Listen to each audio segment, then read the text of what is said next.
This video is created for informational purposes only. Everyone mentioned is treated with respect, and no harm or disrespect is intended. Viewer discretion is advised. Well, guess what? Ted Ammon was touching his children.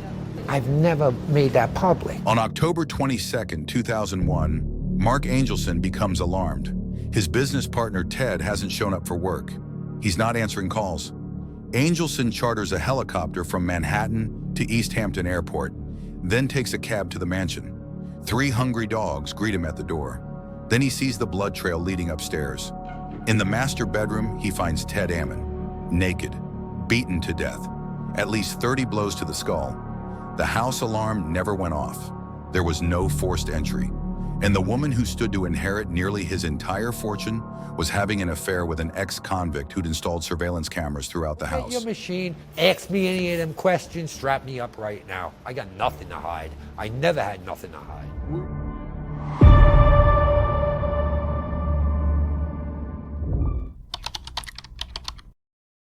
East Hampton, 2 hours from Manhattan, where oceanfront estates stretch along pristine beaches, where wealth buys privacy, where violent crime is almost unheard of.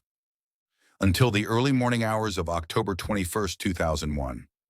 This is the story of Ted Ammon, an investment banker worth close to $100 million, a man who chaired jazz at Lincoln Center, a father to 2 children adopted from Ukraine. And this is the story of how an $80 million divorce, a surveillance system, and a calculated plot destroyed everything he'd built. What you're about to hear is based entirely on court testimony, police records, and verified news reports. No speculation, just the facts that came out during one of the most sensational murder trials in Hampton's history. Ted Ammon met Generosa Rand in 1983. She was a real estate agent showing apartments in Manhattan. He missed their appointment. She called him, not to reschedule, to tell him off. That fire attracted him. They married in February 1986.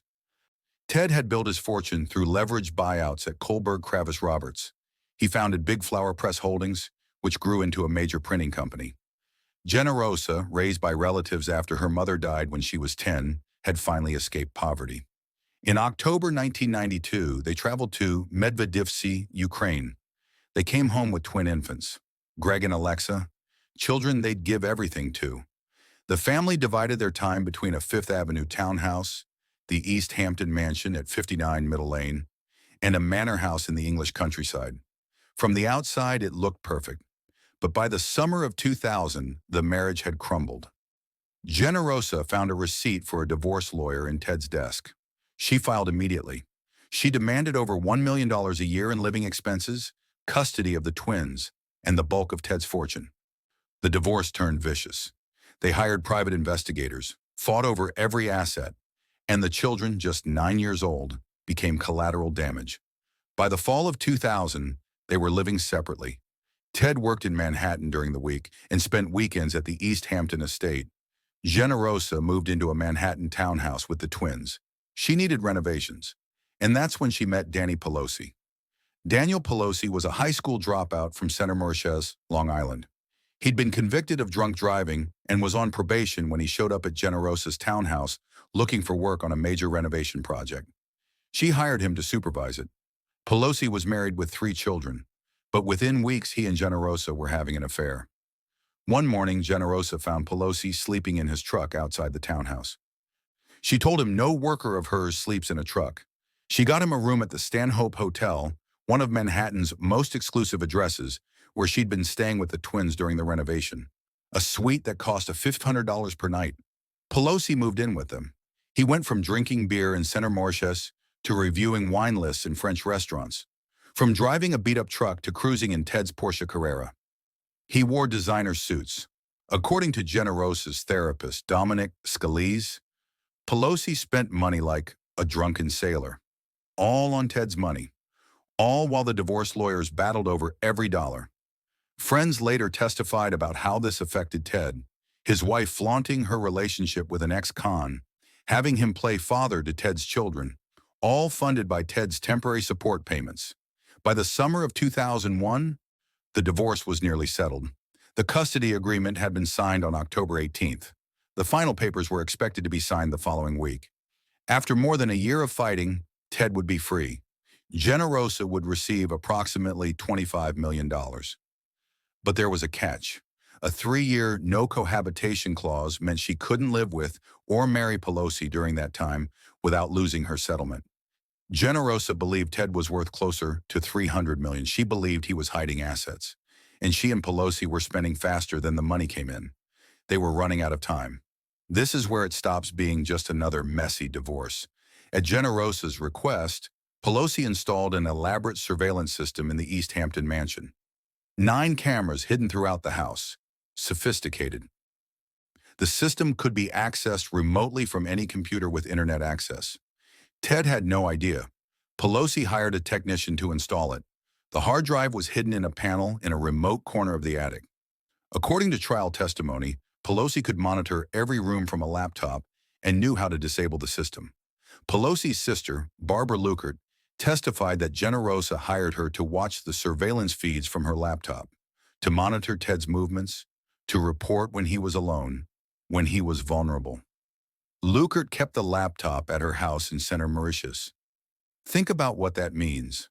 While Ted thought he was safe in his own home, his wife and her boyfriend were watching him from Manhattan, from Center Mauritius, from anywhere they wanted.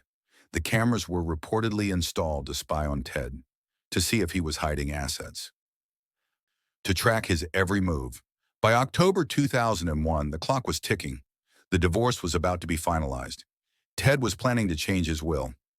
In the early morning hours of October 21, 2001, a Saturday night bleeding into Sunday morning, Ted was alone at the East Hampton mansion. Generosa was supposedly in Manhattan with the children at the Stanhope Hotel. According to testimony at trial around 1:20 a.m., Daniel Pelosi arrived at his sister Barbara's house in Center Mauritius. He had a laptop with him. Barbara testified that he accessed the surveillance system for about 16 minutes, watching, confirming Ted was alone and asleep. Then he left. He said he was going to get beer. He didn't come back that night. According to Chris Perino's testimony, Perino met Pelosi at his sister's house. He drove Pelosi to Middle Lane in a 1919 Audi that Pelosi called the beach car. Perino testified that he remained outside when Pelosi went inside. At the mansion, someone entered without forcing their way in. Whoever did this had a key, knew the alarm code. The intruder went upstairs to the master bedroom, where Ted lay sleeping. The medical examiner determined Ted was struck 30 to 35 times, possibly more, with a blunt object. The attacker had used a stun gun first. Ted Ammon answered his door. The one man grabbed Ted Ammon by his throat, just as my fingers are, and pushed him up against the wall, like that. He had a gun in his left hand, held him up, and threw him to the floor. 2 puncture wounds were found on Ted's body. Evidence showed he'd been incapacitated before the fatal beating began. Then came the blows to the head. Ted was beaten, dragged from his bed. The assault continued. A blood trail led from the entrance up the stairs into the bedroom, then into the bathroom, where it appeared someone tried to wash themselves off. When it was over, Ted Ammon lay naked on his bedroom floor, his skull fractured in dozens of places. The alarm system never triggered because it had been disarmed from inside, and the surveillance hard drive, the one hidden in the attic panel, ripped out, gone. According to testimony, Pelosi was one of the few people who knew exactly where to find it. According to Perino's testimony, when Pelosi returned to the car, he had blood on him. Perino testified that Pelosi told him he'd beaten Ted badly and thought he was dead. On the afternoon of Monday, October 22nd, Ted's business partner, Mark Angelson, became alarmed. Ted had missed meetings, wasn't answering calls. Angelson chartered a helicopter from Manhattan to East Hampton Airport, then took a cab to the mansion. 3 hungry dogs greeted him at the door. They hadn't been fed in days. Blood droplets led him upstairs. In the master bedroom, he found Ted's battered body, the first homicide in East Hampton in 20 years. Police immediately had multiple suspects: Ted's first wife, his current girlfriend, business partners, but investigators kept returning to the most obvious suspects: Generosa and Danny Pelosi. They had motive. Because Ted's will hadn't been changed yet, Generosa stood to inherit nearly his entire estate. According to court documents, the estate was valued at approximately $97 million. They had opportunity. Pelosi knew the alarm code, had installed the surveillance system, could watch Ted's every move from anywhere, and they had the means. Pelosi had a history of violence, and he'd had complete access to the house. But there was no physical evidence linking Pelosi directly to the scene. No DNA, no fingerprints on any weapon. The murder weapon was never recovered, and the surveillance hard drive that might have recorded everything disappeared. 4 months after Ted's murder, on January 15, 2002, Generosa married Daniel Pelosi. It was one day after his divorce from his first wife became final, a small ceremony in Queens. The tabloids called it the wedding of the year. Because their divorce wasn't finalized and Ted's will hadn't been changed, Generosa inherited nearly the entirety of his estate under New York law. J.P. Morgan Chase was appointed co-executor alongside Generosa. The bank took the unusual step of challenging her role as co-executor. After the murder, Pelosi was arrested for assaulting a crew member on a tour boat when the crewmen refused to serve him more alcohol. He was then charged with stealing $43,000 of electricity from the Long Island Power Authority. In 2003, Generosa was diagnosed with breast cancer, stage 4, terminal. Prosecutors offered her immunity from prosecution if she would testify against Pelosi before a grand jury. She refused. In July 2003, just weeks before her death, Generosa signed a post-nuptial agreement with Pelosi. It entitled him to $2 million for legal fees, but she also drafted a new will. This one left her entire estate to the twins. Their British nanny, Catherine Main, was given guardianship, $1 million, and a life interest in the East Hampton mansion to raise the children. On August 22, 2003, Generosa Ammon died at age 47. Whatever she knew about Ted's murder died with her. On March 24, 2004, Daniel Pelosi was arrested and charged with second-degree murder. He surrendered with 3 lawyers. He was held without bail. The trial began in September 2004. Lead prosecutor Janet Albertson faced a challenge. There was no physical evidence directly linking Pelosi to the crime scene. No DNA, no fingerprints, no murder weapon. What she had was circumstantial evidence, motive, opportunity, and most damaging of all, testimony. Robert Pelosi, Daniel's father, took the stand. He testified that his son had called him the day after Ted's slaying and asked if someone wanted to get rid of something, what could they do with it? Robert told him that in today's world, it's very difficult to dispose of evidence permanently. He talked about DNA, about how even throwing something in the ocean, a fisherman might hook onto it. If you bury something, they might build a house there, or a road. Robert said he didn't ask why his son was asking such a question. I didn't want to know, to be honest with you, he testified. Prosecutors believed Daniel was referring to the surveillance computer hard drive that may have recorded Ted's final moments. Then came a jailhouse informant. A cellmate testified that Pelosi had confessed to him that he'd bragged about details of the crime. Generosa screams, I'll give anybody here $50,000 to beat the out of my husband. My jaw hit the floor. Chris Perino testified that he drove Pelosi to Middle Lane that night in the Audi. According to his testimony, he stayed outside while Pelosi went inside. When Pelosi returned, he had blood on him. Perino claimed Pelosi told him he'd beaten Ted badly and thought he was dead. Pelosi's former girlfriend testified. According to her testimony, Pelosi admitted that he enjoyed killing Ted. Before the trial even began, Pelosi was also charged with witness tampering. Prosecutors alleged he threatened the prosecutor's children. Pelosi pleaded guilty to this charge in exchange for dropping criminal charges against his first wife and his new fiancée. 4.5 years were added to his sentence.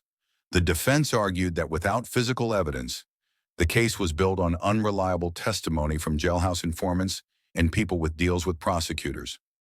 But on December 13, 2004, after 3 days of deliberations, the jury returned their verdict, guilty of second-degree murder. One juror, Rosemarie Brady, later told the New York Times, "We tried very, very hard to pronounce him innocent, but the evidence was overwhelming. Pieces just seemed to fall into place." On January 25, 2005, Pelosi was sentenced to 25 years to life in prison. Ted's sister, Sandra Williams, read a victim impact statement. She talked about the twins, about what they'd lost. Daniel Pelosi was incarcerated at Great Meadow Correctional Facility in Comstock, New York, until that prison closed in November 2024. He continues to maintain his innocence. He will be eligible for parole in June 2031. Greg and Alexa Ammon were 9 years old when their father was murdered.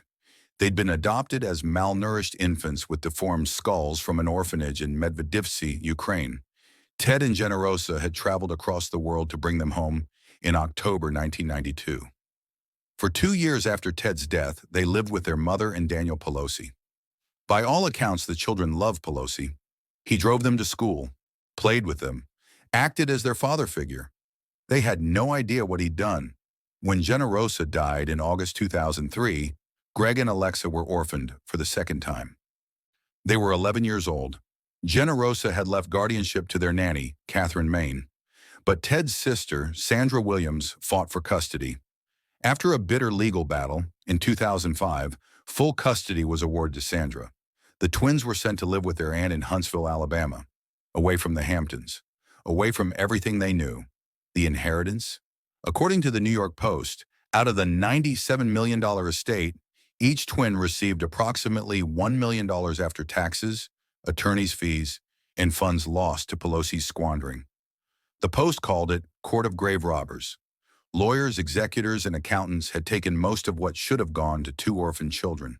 In 2011, at age 20, Greg and Alexa reunited to make a documentary. They called it 59 Middle Lane. They returned to their childhood home with cameras. Walked through the rooms where their father was killed, where their mother spent her final days dying of cancer. They also traveled back to Ukraine, back to the orphanage where they were born. They found their biological mother had died in 2004 at age 49, an alcoholic who'd begged on the streets. They met biological siblings, some of whom had been in the same orphanage. Today, Greg is a filmmaker who opened a boutique clothing store in East Hampton. Alexa graduated from USC School of Cinematic Arts and works in film and photography. In 2017, they were finally ready to sell 59 Middle Lane. The mansion went on the market for $12.7 million.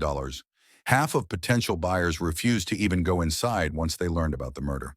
The house sold for $835 million. Rose had a bigger plan. And the plan was torture him to Was death? to torture him to death, find out where he had everything, to make sure he died in pain. That was Generosa's plan, and I know that because she told me that at the end of her life. Daniel Pelosi sits in a prison cell, convicted on December 13, 2004. Sentenced to 25 years to life, but questions remain. There was no physical evidence linking him directly to the scene. No DNA, no fingerprints. The murder weapon was never found. No blood in his car or on his clothing. In prison interviews over the years, Pelosi has maintained his innocence. He's claimed that Generosa orchestrated everything, that she hired Chris Perino to beat Ted up and force him to reveal hidden assets, that the beating went too far and became murder, that he only helped dispose of evidence afterward. Chris Perino, through his lawyer, adamantly denies killing Ted Ammon. He served 6 months for hindering the prosecution, but maintains he only drove Pelosi there and back. In one prison interview, Pelosi claimed the surveillance hard drive is in a sealed container at the bottom of a canal in Lindenhurst. He said if divers could find it, they'd see he's not on the footage. Divers searched the canal bottom. They found nothing. Some investigators believe there was a second person involved, someone professional, someone hired by Generosa who could carry out the killing while Pelosi provided access and alibis. But without Generosa alive to testify, and with Pelosi refusing to name accomplices, the full truth may never be known. What we know for certain is this. In the early morning hours of October 21, 2001, someone walked into 59 Middle Lane. Someone who knew the alarm code. Someone who knew where the surveillance hard drive was hidden. Someone who knew exactly when Ted would be alone and vulnerable. That person stunned Ted Ammon with a stun gun, beat him at least 35 times with a blunt object, dragged him from his bed, left him naked and broken on his bedroom floor. And that person destroyed a family. Money couldn't save Ted Ammon, his mansions, his board positions, his connections. None of it mattered when someone he trusted betrayed him. The Hamptons prides itself on privacy, on security, on being a safe haven for the wealthy. But money can't protect you from greed, from obsession, from revenge. Ted Ammon built an empire. He created scholarship funds at his alma mater, Bucknell University. He chaired jazz at Lincoln Center. He adopted 2 children and gave them a life of privilege. And he died alone, beaten to death in his own bed, by someone who'd been watching him through hidden cameras, someone who waited for the perfect moment to strike. Generosa Ammon escaped poverty through ambition. She wanted to be an artist. Instead, she became consumed by a divorce war. And whether she orchestrated Ted's murder or simply benefited from it, she took those secrets to her grave. Daniel Pelosi stumbled into a world of wealth and decided he'd do anything to keep it. Today he sits in a prison cell, insisting he's innocent, that he was framed, that others did the killing. But the real tragedy, Greg and Alexa, 2 children from Ukraine, adopted into what should have been a fairy tale. Instead, they lost their father to murder, their mother to cancer, most of their inheritance to lawyers and executors, their childhood to tabloid headlines and courtroom battles.